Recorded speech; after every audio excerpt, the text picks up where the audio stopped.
سورہ مومنون جو ہے اس کی ابتدا اللہ تعالیٰ نے اہل ایمان کی صفات سے کی ہے کہ جو ایمان والے لوگ ہیں نا، جن کا آخرت پر ایمان ہوتا ہے، تم ان کے اندر کچھ کوالٹیز دیکھو گے، دیکھنے سے نظر آئیں گے ان کے اندر یہ صفات ہیں۔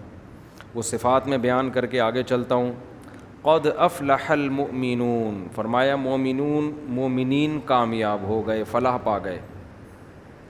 کیسے کامیاب ہوئے یہ آگے آ رہا ہے۔ الذین هم فی صلاتہم خاشعون، یہ وہ لوگ ہیں جو اپنی نمازوں میں خشوع پیدا کرتے ہیں۔ سب سے پہلے ایمان لانے کے بعد اپنی نماز کو ٹھیک کرنے کی ضرورت ہے، خشوع پیدا کریں۔ آج جب نماز ٹھیک کرنے کی طرف جاتے ہیں تو اختلافی مسائل کے جھگڑوں میں پڑے جاتے ہیں کہ رفع الیدین کے ساتھ پڑھیں کہ بغیر رفع الیدین کے پڑھیں، ہاتھ باندھ کے پڑھیں کہ ہاتھ چھوڑ کے پڑھیں۔ صحابہ کرام میں یہ تمام قسم کی نمازیں موجود تھیں۔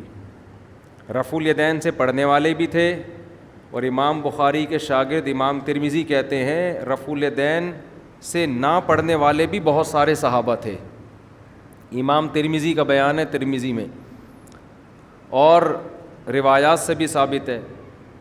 تو ان لوگوں میں زور سے آمین بھی تھی، آہستہ آمین والے بھی تھے، رفع الیدین والے بھی تھے، بغیر رفع الیدین والے بھی تھے، لیکن ان کی نمازوں میں چاہے رفع الیدین کے ساتھ ہو یا بغیر رفع الیدین کے ہو، خشوع و خضوع سب میں مشترک تھا۔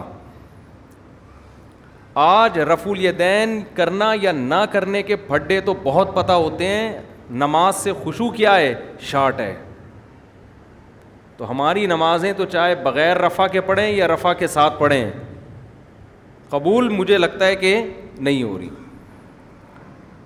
صحابہ میں ایسے بھی تھے جو ہاتھ چھوڑ کے نماز پڑھتے تھے۔ امام مالک کا یہی رائے ہے کہ ہاتھ چھوڑ کے پڑھنی چاہیے۔ تو ہر ایک کے اپنے دلائل ہوتے ہیں، تو ان میں الجھانے والے بہت ہیں، نماز میں خشوع پیدا کرانے والے کم ہیں۔ یہ اہل اللہ کی صحبت سے آتی ہے یہ چیز۔ جب اللہ والوں میں اٹھیں گے، بیٹھیں گے، رہیں گے، خوب سمجھ لو کچھ چیزیں تقریروں سے نہیں آتی، اہل اللہ کے پاس رہنے سے آتی ہیں۔ پہلے زمانے میں اس کی بڑی ویلیو تھی کہ اس کا شیخ کون ہے، کس کی صحبت اس نے اٹھائی ہے۔ آج یہ چیزیں مارکیٹ میں ان کی ویلیو ختم۔ کہتے ہیں بزرگ لیس، کوئی بابا شابا، کوئی بزرگ ہے ہی نہیں۔ اس کا نقصان کیا ہوا؟ نمازوں سے خشوع ختم۔ صحابہ نے نبی کے ساتھ نمازیں پڑھی ہیں، ان کے ساتھ وقت گزارا ہے۔ تابعین نے صحابہ کے ساتھ کیسے نمازیں پڑھا کرتے تھے، پھر تبع تابعین نے تابعین کے، یہ سلسلہ سند متصل کے ساتھ آج تک چلا آ رہا ہے۔ اگر آپ دین کسی سے پراپر سیکھتے نہیں ہیں، اس کی صحبت میں نہیں رہتے، تو آپ کی صرف کتابی عالم بن جاؤ گے، اور کتابی عالم خشکا ہوتا ہے، اس میں خشوع و خضوع نہیں ہوتا، خشک ہوتا ہے۔ وہ اسی علم کے ذریعے آگ لگا دیتا ہے فرقہ واریت کی، فتنہ پھیلا دیتا ہے، وہ لوگوں کو دین کے قریب کرنے کے بجائے دین سے دور کر دیتا ہے۔ ابھی غیر مسلم مسلمان ہوئے چند دن پہلے، ہندو تھے، پوری فیملی مسلمان ہوئی الحمدللہ۔ تو مجھے کہنے لگے کہ ہم اسلام لانے سے پہلے دیکھ رہے تھے یوٹیوب پہ، ہم بہت سے اسکالرز کو سن رہے تھے کس کے ہاتھ پہ مسلمان ہو۔ تو افسوس کے ساتھ کہنا پڑتا ہے کہ یوٹیوب پہ غیر مسلم لوگ کہتے ہیں، میں نہیں کہہ رہا، کہ ایسے لوگ بہت ملیں گے جو مزید کنفیوژن میں ڈال رہے ہیں ہمیں، مزید کنفیوژن میں، ایک دوسرے کی ٹانگیں کھینچنے میں۔ یہ ایسا، اس کی نے کتاب میں یہ لکھا، اس نے کتاب میں یہ لکھا، اس نے یہ جواب دیا، اس نے یہ جواب دیا۔ خالصتاً مثبت انداز سے کام کرنے والے وہ معدوم ہیں، کالعدم ہیں۔ تو غیر مسلم کیا سوچے گا یار، یہ کیا تباہی پھیلائی ہوئی ہے ان لوگوں نے، کیا کر رہے ہیں یہ؟ باہر بھی یہی ہے کہ انگریز مسلمان ہوتا ہے تو وہ ایک عجیب عذاب میں آ جاتا ہے، وہ ادھر ٹانگیں کھینچ رہا ہے، اور ہر آدمی کہتا ہے میں ہوں جو قرآن و حدیث بیان کر رہا ہوں۔ بس جو تمہیں اسلاف سے ہٹا رہا ہے، قرآن و سنت کی وہ تشریح کر رہا ہے جس میں تمہیں اپنا محتاج بنا رہا ہے، اتحاد کا لیبل لگا رہا ہے، لیکن امت میں پھوٹ ڈال رہا ہے۔ جو اسلاف کی دعوت دے گا وہ حقیقی دعوت، نام رکھنے سے نہیں کہ میں سلفی ہوں یا میں دیوبندی ہوں یا اہل حدیث ہوں، جو بھی ناموں میں کچھ بھی نہیں رکھا، عملاً پتہ چلتا ہے، عملاً پریکٹیکلی ہو کیا رہا ہے کہ اس کے پاس بیٹھنے سے علماء کی محبت کم ہو رہی ہے یا بڑھ رہی ہے؟ بڑھ رہی ہے، اس کا مطلب صحیح ہے. نفرت پیدا ہو رہی ہے، سب سے بدگمانیاں ہو رہی ہیں، یہ ٹھیک نہیں ہو سکتا. تو غیر مسلم اسلام قبول کرتے ہوئے میں نے کئی کو تو نہیں کہہ سکتا، چند ایسے غیر مسلم دیکھے جو واپس کنورٹ ہو گئے کفر میں. اسلام لائے، تبلیغ جماعت میں وقت لگایا، نمازوں میں خشوع پیدا ہو. انہوں نے مجھے خود بتایا کہ جو باقی رہ گئے تھے نا، انہوں نے بتایا، کہہ رہے تبلیغ جماعت میں وقت لگایا، ہماری نمازوں میں خشوع، آخرت، ہمیں تو پتہ ہی نہیں تھا رفع الیدین کے، کچھ رفع الیدین کر بھی رہے تھے، کچھ نہیں بھی کر رہے تھے، ہماری صحت پہ کوئی اثر نہیں پڑ رہا تھا. ہم جیسے دیکھا عام مسلمانوں کو، ہم بھی لگ گئے اس میں. کہہ رہے جب ہم جماعت سے آئے تو پھر ہمیں جماعت المسلمین والے ٹکر گئے. انہوں نے کہا یہ سارے غلط ہیں، یہ حنفی کیا ہوتا ہے، شافی کیا ہوتا ہے، مالکیہ کیا، حنبلی کیا ہوتا ہے، یہ دیوبندی، یہ بریلوی، یہ اہل حدیث، یہ فلانا، اور لٹریچر لا کے جماعت المسلمین کو لازم پکڑو، صرف قرآن. کہہ رہے اتنے بڑے مسائل، ایک طرف یہ تھے، ایک طرف پوری دنیا تھی. کہہ رہے ہمارے بہت سے رشتہ دار واپس اسماعیلی بن گئے، آغا خانی بن گئے. تو میں یہ عرض کر رہا تھا صحابہ کرام میں قدر مشترک کیا تھی؟ ان کی نمازوں میں خشوع تھا، جو آج مارکیٹ میں شارٹ ہے. ہاتھ باندھنے میں بڑا اختلاف تھا صحابہ کرام کا. ہاتھ باندھنے میں خوب سمجھ لو، یہاں ہاتھ باندھنا سینے پہ، کوئی صحیح حدیث کسی کے پاس نہیں ہے. دعوے کرنے والے بہت ملیں گے، اور یہ جو احناف دعویٰ کرتے ہیں کہ ناف پہ ہاتھ باندھے جائیں گے، اس کے بارے میں بھی مرفوع روایت ہمارے علم میں کم از کم کوئی صحیح روایت موجود نہیں ہے، کسی کے پاس بھی نہیں ہے.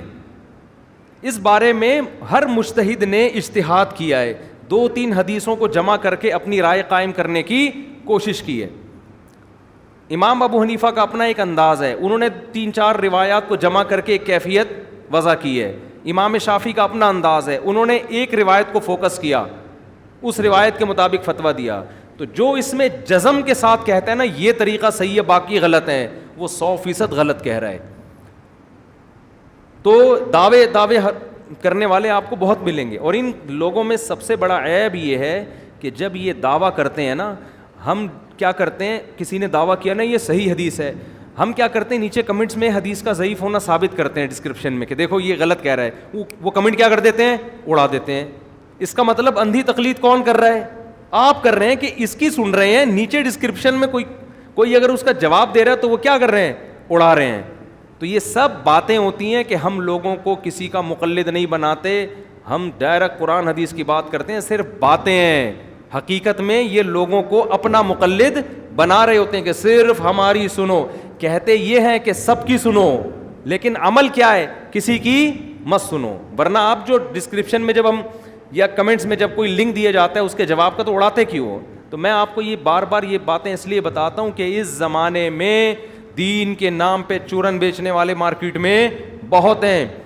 تو قرآن کیا بیان کر رہا ہے اس کو فوکس کرو. الذین هم فی صلاتہم خاشعون، فرمایا اہل ایمان اپنی نمازوں میں خشوع پیدا کرتے ہیں. والذین هم عن اللغو معرضون، جو کامیاب لوگ ہیں وہ لغو سے اعراض کرتے ہیں. لغو کا کیا مطلب؟ وہ باتیں جن کا نہ دین کا کوئی فائدہ اور نہ آخرت. ٹائم ویسٹنگ، لغو میں ٹائم ویسٹنگ بھی داخل ہے، وہ موضوعات بھی داخل ہیں جن کا ہم سے قیامت کے دن سوال نہیں ہوگا، وہ امت کے لیے اہم نہیں ہے. آپ اہم چیزوں کو چھوڑ کر غیر اہم میں لگ جاؤ، یہ بھی لغویات ہیں. میں نے اپنے شیخ مفتی رشید احمد صاحب رحمہ اللہ کی صحبت میں 7-8 سال لگائے، بالکل چپک کے ایسے. نماز بھی 3 سال پڑھائی میں نے. ہفتے میں 1 دن ہم گھر میں آتے تھے. کتنے بڑے اللہ والے بزرگ تہجد میں اتنی لمبی لمبی نمازیں پڑھتے تھے، روتے تھے. اللہ نے علم اتنا دیا تھا. کئی سال صحیح بخاری پڑھائی انہوں نے دارالعلوم کرنگی میں. حضرت مفتی تقی عثمانی صاحب جو اتنے بڑے عالم جن کے ائمہ حرمین قدر کرتے ہیں، عزت دیتے ہیں، یہ ہمارے شیخ مفتی رشید احمد صاحب کے شاگرد ہیں. 7 سال پڑھا ہے انہوں نے حضرت سے. فتوے کا کام مفتی رشید احمد صاحب رحمہ اللہ نے حضرت اقدس، حضرت مفتی تقی عثمانی صاحب اور حضرت مفتی رفیع عثمانی صاحب کو سکھایا. کتنے بڑے عالم. میں نے 7-8 سال میں ایک مرتبہ بھی یزید کا مسئلہ ان کی زبان سے نہیں سنا. نہ جنگ جمل سنی، نہ جنگ صفین سنی، نہ یہ سنا کہ ان دونوں میں کون حق پر تھا کون باطل پر تھا. پریکٹیکل کام. جو کسی نے پوچھا بھی حضرت یزید, انہوں نے کہا بھائی تم سے قیامت کے دن یزید کے بارے میں سوال نہیں ہوگا. قرآن جگہ جگہ کہہ رہا ہے تلک امۃ قد خلت, یہ لوگ تھے گزر گئے, لہا ما کسبت ولکم ما کسبتم, انہوں نے جو کیا ان کو قیامت میں اس کا بدلہ مل جائے گا. اچھا کیا اچھا ملے گا, برا کیا لعنت ہوگی ان کے اوپر. وَلَكُمْ مَا كَسَبْتُمْ, اللہ تم سے تمہارے عمل کے بارے میں پوچھے گا, تم کیا کر رہے ہو. اپنا عمل زیرو, اور تقریریں دیکھو یار بیٹھ کے. تو لغویات میں یہ بھی داخل ہے, جس چیز کا آپ کی پریکٹیکل لائف سے تعلق نہیں ہے اپنے آپ کو ان چیزوں سے بولو بچاؤ. آپ ڈائری بناؤ یار, میں فجر کی نماز تکبیر اولا سے پڑھتا ہوں, میں ظہر پڑھتا ہوں, میں عصر پڑھتا ہوں, میں مغرب پڑھتا ہوں, میں عشاء پڑھتا ہوں, میں اپنے ماں باپ کے ساتھ اچھا سلوک کرتا ہوں, میں نے بہنوں کی وراثت ان کے حوالے کی ہے, میں حرام تو نہیں کما رہا, میں تجارت میں جھوٹ تو نہیں بول رہا, میں تہجد پڑھتا ہوں, میں تلاوت کتنی کرتا ہوں, میں دین کو دنیا میں غالب کرنے کے لیے کیا کر رہا ہوں. تو آج آپ کو جس کے پاس بیٹھو گے نا وہی باتیں شروع کر دو گے. پنجاب میں حیات ممات کے مسئلے میں اتنا الجھے ہیں لوگ, اتنا الجھے ہیں کہ اچھے ایک جماعت کے طلباء آپس میں لڑ پڑے ہیں. سارے مسائل ایک جیسے, ایک مسئلے میں اختلاف, اور وہ جو گالم گلوچ اور اتنا زیادہ آپس میں تماشا بنائے کہ آپ الامان والحفیظ. تو والذین هم عن اللغو معرضون کا مطلب کیا ہے؟ وہ تمام چیزیں دیکھو. ایک اہم بات کر کے میں اس آیت کو سمجھاتا ہوں, پھر انشاءاللہ کھوپڑی میں بیٹھے گی. ہے اپنی زندگی سے جو غیر اہم چیزیں ہیں, جو غیر امپورٹنٹ ہیں, اس کو کیا کر دو, بولو نا یار, نکال دو. امپورٹنٹ کی ڈیفینیشن کیا ہے, یہ بڑا اہم مسئلہ ہے. ہم نے ایک دفعہ ورک شاپ کروائی نا ٹائم مینجمنٹ کی, اللہ سلیمان احمد صاحب کو جزائے خیر دے, بڑے زبردست آدمی ہیں. یہ امپورٹنٹ کی ڈیفینیشن انہوں نے ہمیں بتائی, اور بہت خاندانی ڈیفینیشن بتائی. حکمت کی بات جہاں سے لو لے کے آگے پارسل کر دو.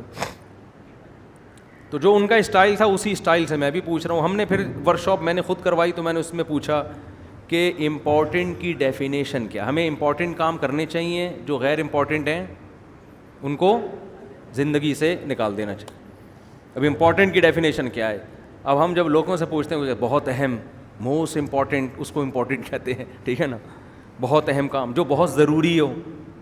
ابھی یہ تو ضروری امپورٹنٹ, یہ تو آپ الفاظ بدل رہے ہیں نا. امپورٹنٹ کی ڈیفینیشن یہ ہے کہ آپ کا جو ہدف ہے نا, جو چیز آپ کو اس ہدف میں پہنچانے کا ذریعہ بنے, وہ کام امپورٹنٹ ہے. اور جو اس ہدف تک سے روکنے کا ذریعہ بنے وہ نقصان دہ آپ کے لیے. وہ کیا ہے؟ وہ جو وہاں تک روکنے کا ذریعہ بنے نا, وہ کیا ہے؟ جو اس میں نقصان کا ذریعہ بنے ہدف تک پہنچانے کا, وہ غیر امپورٹنٹ ہے. اب دیکھو آپ کے پاس ٹائم کم ہے, زندگی محدود ہے, آپ کا ایک ہدف ہے اللہ کی رضا. مسلمان کا اصل ویژن کیا ہوتا ہے؟ اللہ کی رضا, جنت ہے. اس ویژن کو حاصل کرنے کے لیے چھوٹے چھوٹے ویژن بنانے پڑتے ہیں. جنت تک پہنچنے کے بہت سے طریقے ہیں نا. بھائی ایک آدمی صبح پڑھا ہوا ہے, اسکول نہیں جا رہا. کیوں نہیں جا رہا؟ بھائی میرا ہدف ہے اللہ کو راضی کرنا, میرا ہدف تعلیم ہے ہی نہیں, میں اسکول نہیں جاؤں گا. اس کو بولو کما کے لا, کہہ رہا ہے میں کماؤں گا نہیں. میں کمانے کے لیے پیدا نہیں ہوا, میں کس کے لیے پیدا ہوا ہوں؟ اللہ کے لیے. بعض لوگ ایسے اللہ کا لفظ بڑھ کے نا بول رہے ہوتے ہیں. یہ میں اللہ کا لفظ اس لیے بولتا ہوں, ایک پرویزی تھا منکر حدیث, ہم جب بھی اس کے پاس جاتے نا ہمیں الو بنا رہا تھا. وہ کہہ رہا ہے ہم قرآن کو مانتے ہیں, قرآن کو. تو یہ اللہ کا لفظ بڑے جلال سے بولتا تھا, ایک دم ہمارے دل دہل جائیں گے, یا تو بڑا نیک آدمی ہے. تو رب العالمین نے فرمایا. تو یہ نا منہ بھر بھر کے ٹوپیاں بہت کراتے ہیں. تو خیر, تو اب وہ نہ پوستی آدمی, نہ وہ اسکول جا رہا ہے, نہ وہ کالج جا رہا ہے, نہ وہ ایجوکیشن میں بڑھ رہا ہے آگے, نہ وہ کم بخت بزنس کی طرف توجہ دے رہا ہے. جب اس سے پوچھا جائے کہہ رہا ہے میرا ہدف بزنس ہے ہی نہیں. لوگ کہتے ہیں بھائی کم بخت تیری شادی کیسے ہوگی جب تو کمائے گا نہیں, کھائے گا نہیں. تو کہہ رہا ہے میرا ہدف شادی نہیں ہے, میرا ہدف ہے اللہ کی رضا. صحیح کہہ رہا ہے غلط کہہ رہا ہے؟ الو بنا رہا ہے. ابے اللہ کی رضا کے لیے تو دنیا میں کچھ کرنا تو پڑے گا نا. یوسف علیہ السلام نے مصر کی وزارت قبول کی، کس کے لیے؟ اللہ کی رضا کے لیے. بادشاہ بن گئے مصر کے، کس کے لیے؟ اللہ کے لیے. تو اللہ کی رضا کے لیے جتنا دنیا میں آپ آگے جا سکتے ہو، کیونکہ جو آدمی دنیا میں جتنے اونچے مقام پہ جاتا ہے اتنی بڑی معاشرے میں وہ تبدیلی لا سکتا ہے. تو آپ نہیں جائیں گے، برے لوگ آگے چلے جائیں گے، تو کمپٹیشن ہے. تو کچھ تو کرنا ہے نا، تو اس کو وہ ایک ہدف بنانا پڑے گا آپ کو. یار میں نے یہ کرنا ہے تاکہ میں اس کے ذریعے کس کو خوش کر سکوں؟ اللہ کو. آپ ڈاکٹر بننے کو ہدف بناتے ہو، یار میں لاکھوں لوگوں کی جان بچا لوں گا، اس سے اللہ تعالیٰ کیا ہو جائے گا؟ خوش ہو جائے گا. کماؤں گا بھی پیسہ. ڈاکٹر کے پریشان ہو جاتے ہیں کہ صرف اللہ کے لیے کریں، پیسے نہ لیں. تو بھائی پیسے بھی لیں آپ، پیسہ کمانا بھی ہدف ہو سکتا ہے، مالدار بننا بھی ہدف ہو سکتا ہے. مالدار بنوں گا اللہ کے لیے. مالداروں کے الگ فضائل ہیں حدیث میں، وہ ابھی ٹاپک ادھر چلا گیا تو بات لمبی ہو جائے گی. تو آپ نے ایک ہدف بنایا کہ یہ میرا اصل ہدف ہے، اور الٹیمیٹ ویژن کیا ہے؟ آخرت. تو وہ چیز جو آپ کو اس ہدف تک جانے تک روکے، وہ آپ کے لیے کیا ہے؟ لغو ہے. قرآن کیا کہہ رہا ہے؟ والذین هم عن اللغو، وہ غیر امپورٹنٹ ہے، وہ لغو ہے. قرآن کہہ رہا ہے یہ لغویات سے بچتے ہیں. تبھی ہم نے ڈاکٹروں کو نہیں دیکھا یزید کے پھڈے میں پڑھتے ہوں، MBBS میں ایجوکیشن حاصل کر رہے ہوں، اور کوئی ان کو تقریر سنا، یار تو یزید کا مسئلہ ذرا حل کر کے بتا، یار بنو امیہ کے بارے میں رپورٹ پیش کر. وہ کہے گا بھائی کل میرا پیپر ہے میرے ابا نے مجھے باہر بھیجا ہوا ہے رشیا میں، یونیورسٹی میں پیسے خرچ کیے ہوئے، میں اس میں فیل ہو گیا نا، میں جہنم میں بہرحال چلا جاؤں گا، یزید جائے نہ جائے. تبھی وہ پڑھ بھی لیتا ہے. اور اگر وہ میڈیکل کالج میں ایجوکیشن کے دوران بنو امیہ کے بکھیڑے لے کے بیٹھ جائے، جیسے بعض لوگ یوٹیوب پہ بنو امیہ سے ان کو ایسی چڑ ہو گئی ہے کہ اچھے کام بھی غلط اور غلط تو ویسے ہی غلط، امت کو اسی میں الجھا دیا. تو پھر آپ مجھے بتاؤ کہ وہ پڑھ لے گا؟ وہ کبھی بھی نہیں پڑھ سکتا. آپ اسے کہو گے بھائی اپنی تعلیم کو فوکس کرو، تو خوب سمجھ لیں جب تعلیم کو فوکس کرے گا نا، تو فوکس کرنے کے بعد بھی نہیں پھڈے میں ڈالا جائے گا اس کو، اس لیے کہ آگے اس سے بھی بڑے بڑے اہداف آپ کے سامنے موجود ہیں. تو اس لیے قرآن کہہ رہا ہے وہ تمام چیزیں جو آپ کو عملی تبلیغ میں سنا، کبھی ریونڈ میں کبھی سنا آپ لوگوں نے تبلیغ جماعت میں حاجی عبدالوہاب صاحب نے 3 گھنٹے کا بنو امیہ پہ بیان کیا ہو؟ کبھی سنا؟ تبلیغی اجتماع 3 دن کا ہوتا ہے، 3 گھنٹے کے بیانات بھی ہوتے ہیں. کبھی سنا کہ انہوں نے بنو عباس بنو امیہ کے بارے میں رپورٹیں پیش کی ہوں اور کیڑے نکالے ان میں بیٹھ کے؟ ان کو پتا ہے بھائی جو ہدف ہے اس سے کیا ہو جائیں گے؟ رہ جائیں گے. تلک امۃ قد خلت لہا ما کسبت، لوگ تھے جو چلے گئے، انہوں نے وہ جو کمایا تھا ان کو مل گیا، جو نیکیاں کی تھی اس کا بدلہ، جو برائیاں کی اس کا بدلہ. ایک مثال دے کے بس آگے چلتا ہوں. فرعون نے موسیٰ علیہ السلام سے پوچھا، موسیٰ علیہ السلام نے کہا توحید پر ایمان لے کر آ. فرعون نے کہا فما بال القرون الاولی، اے موسیٰ میرے باپ دادے کا کیا ہوگا جو ہمارے گزر گئے، وہ تو سارے مشرک تھے.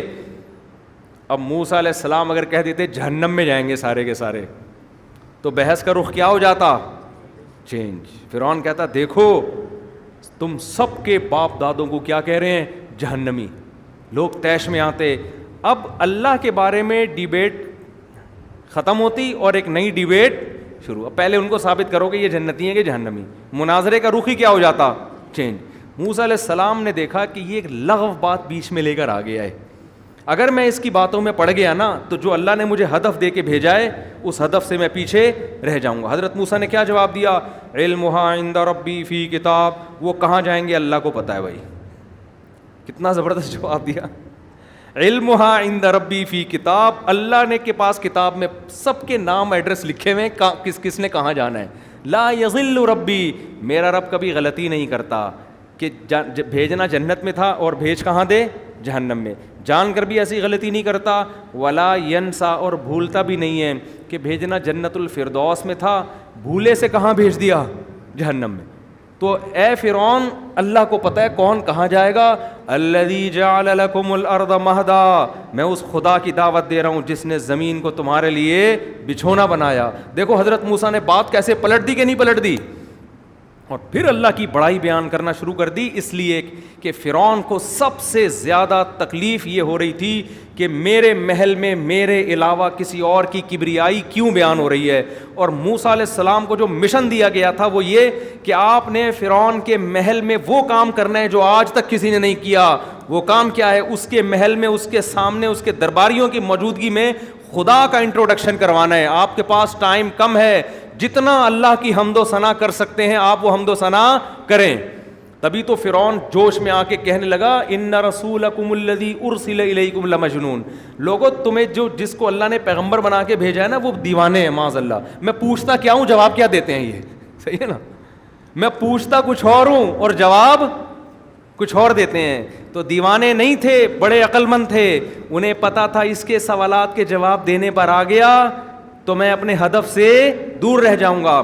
تو یوٹیوب پہ جو بھی اٹھ کے مکھنچو چیلنج کر دے نا اور آپ جا کے اس کے جوابوں میں لگے ہوئے ہو، ہر فضول سے فضول آدمی کو لفٹ کرا رہے ہو اور آپ ہر اس کے لوگ آ رہے ہوتے ہیں اس کا جواب دو، اس کا جواب دو. میں نے کہا اعتراضات دنیا میں قیامت تک کبھی بھی ختم نہیں ہوں گے، تو ہوتے رہیں گے. آپ اپنے ہدف کو فوکس کرو. آپ کا ہدف کیا ہے؟